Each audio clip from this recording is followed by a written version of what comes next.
A la mitad de la semana vamos a considerar el tema Jesús predicador de paz.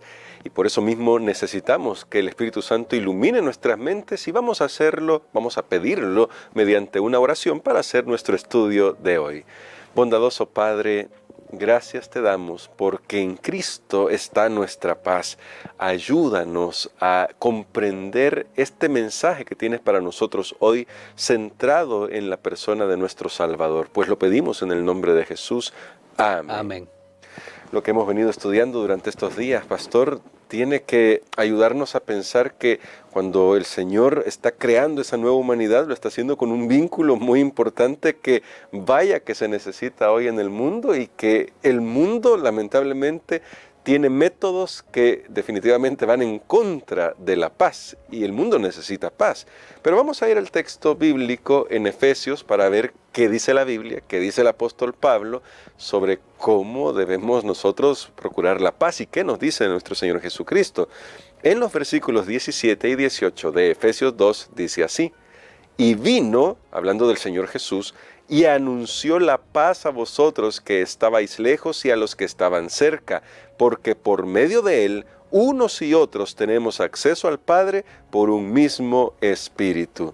Pastor, para comenzar aquí, la pregunta que tenemos es, ¿cómo ve el apóstol Pablo el ministerio de nuestro Señor Jesucristo? Bueno, es interesante que el apóstol dice que el ministerio de Jesús está relacionado con la paz. Y es aún más interesante que Jesús no solo da paz, sino que Él es la paz. Es un texto que ya hemos leído en el versículo 14, lo decía claramente, Él es nuestra paz. Y sabe que solo en este espacio tenemos 4 veces la palabra paz. Tenemos 4 veces la palabra paz. De hecho, bueno, ya leí el versículo 14, o ya lo mencioné, Él es nuestra paz. Luego en el versículo 15, al final dice, para crear en sí mismo, la última parte del versículo, de los dos, uno solo, o un solo y nuevo hombre, haciendo la paz. Amén. Ahí tenemos número 2. Y en el versículo 17, tenemos 2 veces la mención de la palabra paz, pero en griego, porque en español solo lo pusieron una vez, de seguro para evitar lo que podría pensarse como una repetición innecesaria, porque el texto literalmente dice, y vino y anunció las buenas nuevas de paz a vosotros que estabais lejos y paz a los que estáis cerca. Entonces ahí tenemos también la mención de la palabra paz. Así nosotros podemos realmente corroborar que Jesús es el Mesías, porque yo me imagino que Pablo también tenía en mente lo que había escrito el profeta Isaías cuando él dijo príncipe de paz. Amén. Una de las características mesiánicas era que iba a ser príncipe de paz. Y él no solo nos reconcilia con él, sino que él es también nuestra paz. Y de aquí nosotros tenemos realmente este concepto maravilloso que tiene que ver con la paz. Y ahora, pastor, siendo que Cristo es la paz, y bueno, creo que ahí notábamos, porque en el medio del texto ahí menciona la cruz de Cristo, que la cruz va a ser importante en esto. ¿Cómo se imagina el apóstol Pablo a los creyentes compartiendo ese mensaje de paz de Jesús? Es que ese mensaje de paz de Jesús tiene un efecto en la vida de los creyentes, y esta paz es tanto vertical como horizontal. Amén. En primer lugar, estamos en paz con Dios. Yo creo que ese es uno de los temas que también el apóstol Pablo aborda muy a menudo, en paz con Dios. Recuerdo un libro del pastor Billy Graham que tenía ese título, Paz con Dios, y cuando uno escucha la palabra paz, da paz escuchar esa palabra, realmente paz tan escasa que es en nuestros medios, en este mundo. Es una palabra que cuesta encontrar, que realmente se esté viviendo, tener esa paz. Y hablemos que el concepto de paz en la mente hebrea era un concepto mucho más abarcante. No solo era que no hay guerra, sino que esta palabra en hebreo era la palabra shalom, Era una palabra que hablaba de un bienestar total de la persona, integral. Entonces, en primer lugar, vemos que hay paz con Dios. Dios no es nuestro enemigo, Dios no está enojado con nosotros, no, Él ya se reconcilió. Ese es un efecto que tenemos. Luego, hay paz entre los diferentes grupos, y esto es lo que usted mencionaba. Hay paz entre los diferentes grupos, ya no hay dos bandos, ahora son uno solo, cosa que creo que vamos a estudiar con más detenimiento el día de mañana. Y en tercer lugar, hay una paz interior. El cristiano tiene que experimentar esa paz interior porque ya no hay culpa, ya no hay condenación, ya mi pecado ha sido perdonado.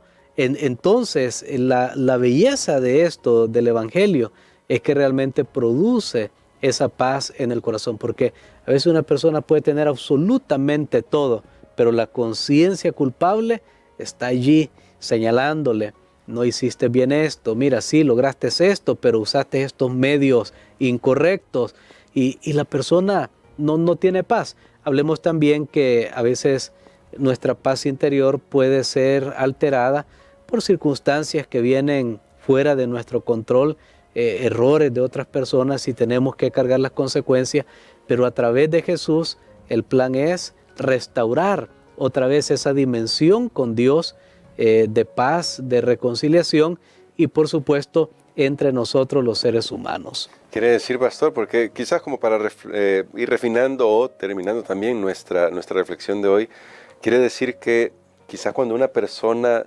no sabe tratar a otros o muestra cierta hostilidad o muestra conflictos con otras personas, todavía no ha experimentado la paz que produce el Señor Jesucristo, la paz que Cristo da al corazón. Y entonces, ¿cómo podemos experimentar eso de tal manera que sea lo que demos en un mundo tan conflictivo como el nuestro? Bueno, una de las tragedias más grandes ahora, podemos llamarlo, de los cristianos o del cristianismo, es la falta de la paz. Cuando tenemos al príncipe de la paz, es algo que es incongruente, o sea, no se relaciona, no se entiende por qué. Si Jesús tiene esa paz, Él es la paz, Jesús la da, Jesús ha venido para reconciliar, ¿por qué nosotros no tenemos paz? Es porque hemos dejado de buscar al príncipe de la paz en nuestra vida. De hecho, todo esto se trata de permitir la presencia de Dios en nuestra vida, morando en nuestros corazones, de tal manera que Él pueda hacer su obra. Tristemente, nuestras discriminaciones modernas, tribalismo, como lo queramos llamar, son una ofensa al Evangelio, causan rompimiento muchas veces de las relaciones, y eso no es menos grave que lo que había en aquel tiempo, claro, de Pablo, entre judíos y gentiles. Ahora la discusión ya no es judíos y gentiles. Yo creo que la mayoría de los que me están escuchando, me están viendo, no son judíos, no somos judíos. Ahora todos nosotros pertenecemos al grupo de los gentiles, según el concepto bíblico, porque no somos descendientes directos de la línea judía. Pero aunque nuestro problema ya no es ese, realmente se puede manifestar a través de muchas situaciones que se pueden estar viviendo, ya sea que son artificiales, que hemos creado. Bueno, no me llevo con aquella persona porque es de tal partido, porque vive en tal colonia, o porque esa persona es de este color, o es de esta es de esta educación, etc.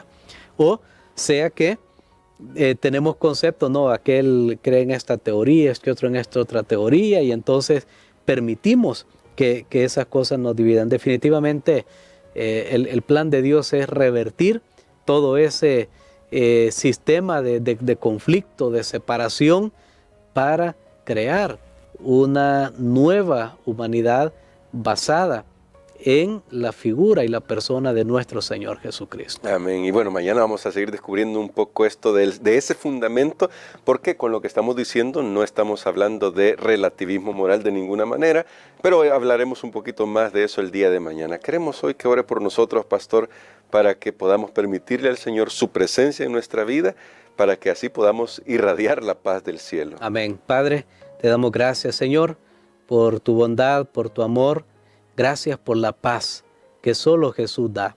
Gracias porque tenemos esa paz que sobrepasa todo entendimiento, todo cálculo, porque no dependerá de circunstancias externas, sino que depende de ti, tú la das, tú la mantienes. Permítenos, Señor, a nosotros ser hacedores de la paz, ya que Jesús mora en nuestros corazones, procurar la paz con todos y la santidad, sin la cual nadie te verá. Todo esto lo pedimos en el nombre de Jesús. Amén. Amén.